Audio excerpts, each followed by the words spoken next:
This is it, guys, one of the most hotly anticipated 7-seat crossovers to come to Malaysia, the new Mitsubishi Xpander. Want to know what the fuss is all about? Let's find out.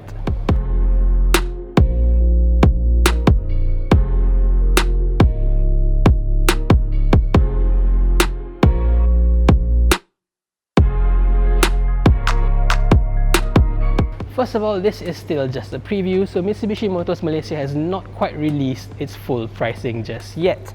But they've already told us that this is going to be very competitive against its two closest rivals, the Honda BR-V and Toyota Rush. So I would estimate that this is going to be somewhere around the region of 95,000 ringgit to 100,000 ringgit.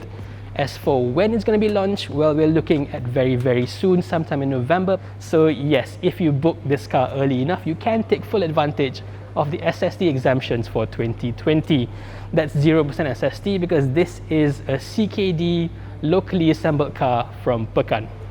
Now let's move on to what I think is the Xpander's strongest selling point, its looks. This is a cross between an SUV and an MPV, and Mitsubishi officially calls it a crossover here in Malaysia.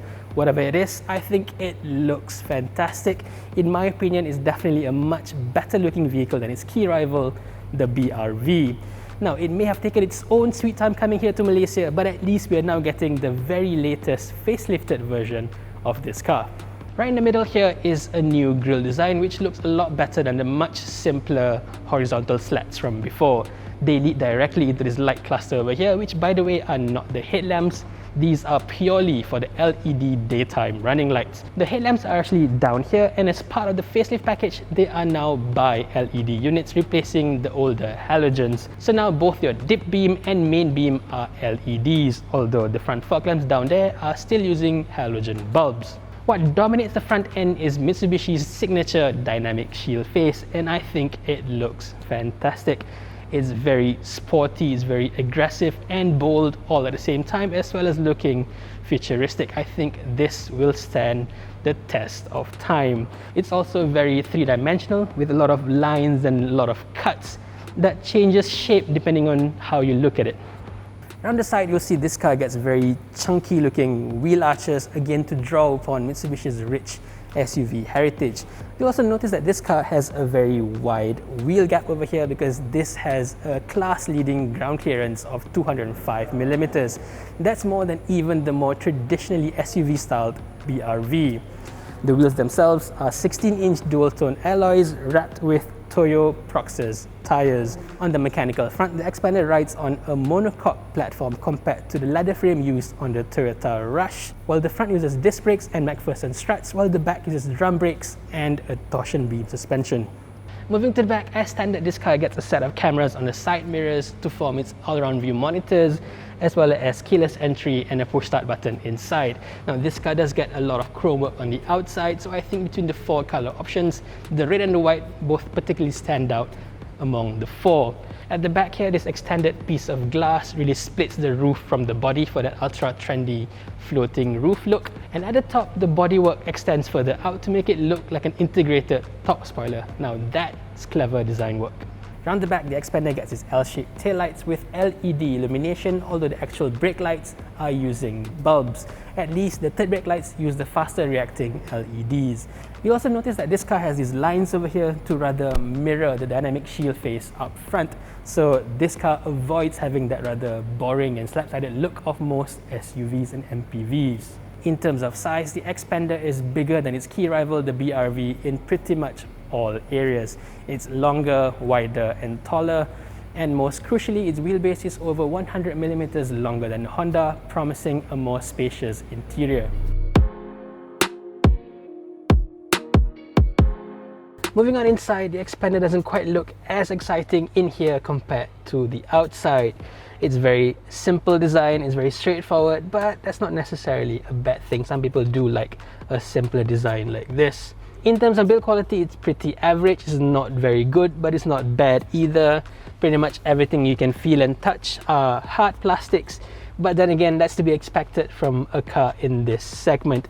I don't think it's any better or any worse compared to the Honda BR-V.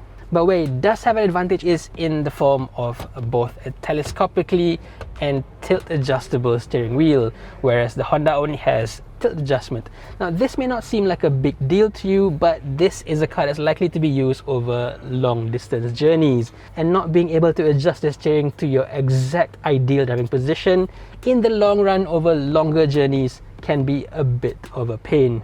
At the top here is a big 9-inch touchscreen system, which to be honest looks and feels like an aftermarket item in terms of its looks and interface. But its saving grace is the inclusion of Apple CarPlay and Android Auto support. Now, as we all get more and more reliant on Google Maps and Waze, having this is a huge advantage over its key rivals. Just like the all-around view camera, the CarPlay over here looks a little bit low res, a little bit pixelated, but hey, between having this and not having it at all, I'd have this any day. Moving further down, again, it's very simple. You get a set of manual aircon controls, no automatic climate controls over here. And the instrument cluster over here, very simple, very clear, with the color screen right down in the middle. The rev counter actually looks quite sporty, and with this car having a regular automatic transmission, you'll have more control over its rev range compared to, say, a CVT in the BRV. Other things I like about this cabin are the many available cubby holes around this entire car. Very convenient, very practical. There's a slot over here, a big center box over here, and really there's more holes on the side, and the door bins are actually quite big as well. I also appreciate the standard fitment of a dash cam up there. What I don't like is this quilted leather pattern on the seats, which I think looks a little bit cheap. Plus, there's no vanity mirror for the driver. The door controls are also only auto for the driver's side. I mean, that's a bit cheap, isn't it? Back here, you'll notice that there's plenty of legroom and headroom available. You can even recline the rear seats to be a little bit more comfortable. Of course, you can also slide the seats forward to give you more space to the last row, which we'll get to in a minute. As for amenities, you get your own set of aircon vents and controls back here, plus plenty of seat pockets behind the front seats. And if you're interested, the rear windows go pretty much all the way down. As for the seats themselves, they are pretty flat, doesn't give that much support, but at least the seat base is very long and the footwell is extremely spacious. The center passenger gets its own set of 3-point seat belt, but it is very narrow, so you will struggle to fit in 3 adults in the back here. You're much better off using the center bench as a 2-seater and then just folding this down to get a very nice armrest.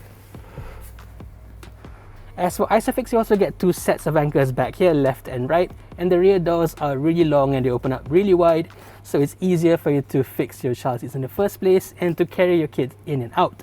The wide opening doors that I mentioned earlier also give good access to the last row. This car has a one-touch tumble system for the middle row, giving way to a big passageway to enter the last row. It's quite easy actually. Once inside, you'll see that the legroom and the headroom is actually pretty decent. It's not too bad. I'm only 167 centimeters tall, but my taller colleagues fit in the back here just fine. Kaki tak kena, babe. Gila. Aku expect kaki kena. So this really is a proper 7-seater. You can fit adults in each one of the 3 rows. I think those as tall as 175 centimeters tall can fit in the back here just fine. Though of course, the taller you are, the less comfortable you'll feel in the back here. I also like the fact that the seat doesn't feel like it's mounted too low on the floor. So here you can sit like a normal bench, and I think I can sit in the back here even for slightly longer journeys. Adding on to the practicality factor is a big boot. Now, with all seats up, obviously it's not that spacious. You can fit just about a few backpacks or maybe 1 or 2 weekend bags, but nothing much more than that. But you do get a nice underfloor storage over here, which is quite deep, so you can fit in a bunch of things you don't want people to see underneath here.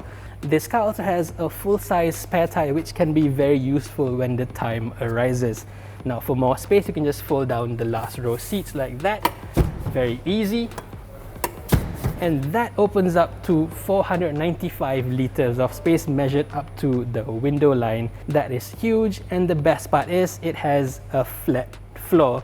Next to its 2 rivals, the BRV and the Rush, this is the only one to have a flat floor, and that is crucial because you can just carry your small items and slide them all the way in, and the boot lid is also not very high. For even more space, you can fold the middle row as well, and measured up to the ceiling, that opens up a space of up to 1,600 liters. That's comparable to a BMW X5. That is a massive car. Now on to safety, it's a bit of a downer because the Xpander only offers the basic features and nothing more than that. It has ABS, EBD, electronic stability control and hill hold assist, and only 2 airbags. That is obviously disappointing in 2020, but then again, it's no worse than its key rival, the BRV, so yeah, that's that. As for power, this car runs a 1.5-litre 4-cylinder naturally aspirated Myvac engine, and this makes 105 PS and 141 Newton meters of torque. Together with a 4-speed automatic transmission, it runs just the front wheels. In terms of pure numbers, it's a little bit behind the BRV, but then again, most people I think would prefer having a 4-speed auto over a CVT. So yeah, it depends on your own preference really. So that's the new Mitsubishi Xpander for you. I think it looks great, it's very spacious inside, and safety aside, I think the feature set is very complete for its segment. If this car is priced correctly, I think it's going to be very competitive for its class. Over to you, what do you like or don't like about the new Xpander? Let me know in the comment section below. Thank you for watching and stay safe everyone.